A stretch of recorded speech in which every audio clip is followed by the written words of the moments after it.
ఓరుగల్లు వాసుల ఎలవేల్పు దైవం శ్రీ భద్రకాళి అమ్మవారి శాకంబరి ఉత్సవాలు అంగరంగ వైభవంగా జరుగుతున్నాయి. ప్రతిరోజు ఒక్కో రూపంలో అమ్మవారు భక్తులకు దర్శనమిస్తున్నారు. చివరి రోజున అమ్మవారు శాకంబరి రూపంలో భక్తులకు దర్శనమివ్వనున్నారు. ఈ క్రమంలో ఇవాళ వివిధ జిల్లాల నుంచి వచ్చిన మహిళలు ర్యాలీగా వెళ్లి అమ్మవారికి కాయగూరలు, పండ్లను సమర్పించనున్నారు. దీనికి సంబంధించి మరింత సమాచారం మా ప్రతినిధి రవిచంద్ర అందిస్తారు.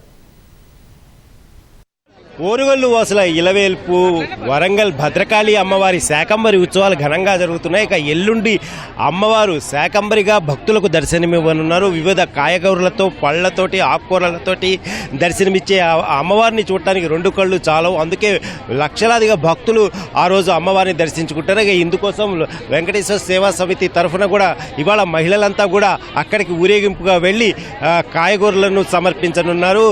ఇక్కడి నుంచి కూడా ర్యాలీగా వెళ్తారు. అలాగే దీనికి సంబంధించి పూర్తి వివరాలను సేవా సమితి ప్రెసిడెంట్ నవీన్ కుమార్ ఉన్నారు. సార్ చెప్పండి, ఎంతమంది మహిళలు వెళ్తున్నారు, అలాగే ఇవాళ సుమారుగా మన లక్ష్మీ వెంకటేశ్వర సేవా ట్రస్ట్ ద్వారా ఒక 5,000 నుండి 6,000 మంది పబ్లిక్ పాల్గొన్నారు.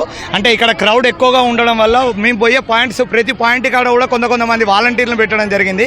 ఎందుకంటే నడవరానోళ్ళు ఉన్నారు, వారింటి నుండి వారి కూరగాయలు తీసుకొచ్చి అమ్మవారికి సమర్పించాలని ఒక ఆలోచన రావడం జరిగింది. దాని కారణం వల్ల వాళ్ళు వచ్చే పాయింట్స్ కాడ వాళ్ళు జాయిన్ అవుతా అని కూడా చెప్పడం జరిగింది.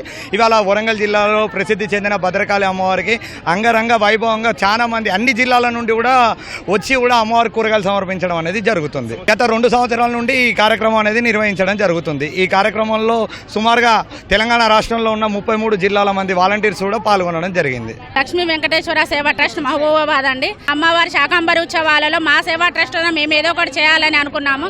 అందుకు 10,000 మందితోటి మేము ఈరోజు కూరగాయలతోటి ర్యాలీ చేస్తాము. ఈ కూరగాయలను మళ్ళీ శాకంబరి అలంకరణ చేస్తారు. తెలంగాణలో ఉన్న జిల్లాలో ఉన్న అందరి భక్తులు కూరగాయలను తీసుకొని వచ్చి అమ్మవారికి సమర్పించుకుంటే ఆరోగ్యం, అష్టైశ్వర్యాలు ఇవ్వాలని అమ్మవారిని కోరుకుంటాము. ఒకరు కాదండి, ఒకరు ఎన్ని కూరగాయలు ఉన్నాయో అన్ని కూరగాయలు, ఆకుకూరలు, కొత్తిమీర, మెంతికూర, పుదీనా, అన్ని ఆకుకూరలు, కూరగాయలు, బీన్స్, చిక్కుడుగాయలు, బీట్రూట్, క్యారెట్, మిర్చితో సహా తీసుకెళ్లి ఆమెకు దండలు సమర్పిస్తారండి. మేము ఈ అమ్మవారికి కూరగాయలు సమర్పించడానికి గల కారణం అంటే ఒకప్పుడు భద్రకాళి మాతకి అంటే టెంపుల్ నుంచి దాతలు మాత్రమే కూరగాయలు సమర్పిస్తే ఆ అలంకరణతో అమ్మవారికి శాకంబరి ఉత్సవం జరిపేవాళ్ళు. ఇప్పుడు ఏంటంటే మేము అంటే అన్ని జిల్లాల నుంచి వచ్చే ప్రజల నుంచి కూరగాయలు సమర్పిస్తే అందరికి కూడా అష్టైశ్వర్యాలు సమకూర్చడమే కాకుండా ఈ వర్షాకాలంలో వచ్చే ఎన్నో ఉపద్రవాల నుంచి అమ్మవారు మనందరినీ చల్లగా కరుణించి కాపాడి రక్షిస్తారని ఈ ర్యాలీ ప్రోగ్రాం అనేది చేపట్టడం జరిగింది.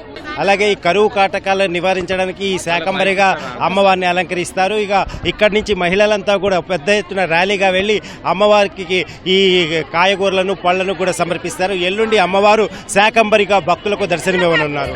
కెమెరామెన్ క్రాంతితో రవిచంద్ర, ఈటీవీ న్యూస్, వరంగల్.